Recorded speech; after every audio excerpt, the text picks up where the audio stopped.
अस्सलाम वालेकुम नाजरीन। डी चौक ऑपरेशन हुआ, उस हवाले से मुख्तलिफ दावे सामने आ रहे हैं, लेकिन अब मौलाना फजल रहमान साहब खुलकर सामने आ गए हैं।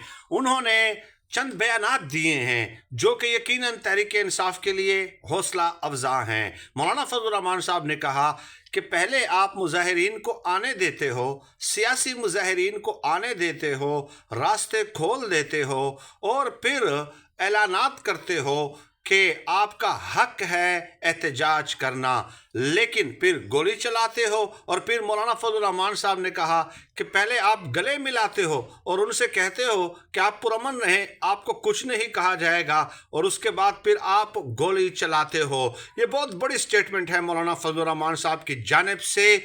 और मौलाना फजल रहमान साहब ने कहा कि सियासी कारकुन थे, बैठना था तो बैठ जाते, इससे क्या होता है, एहतजाज हमारा और आपका सब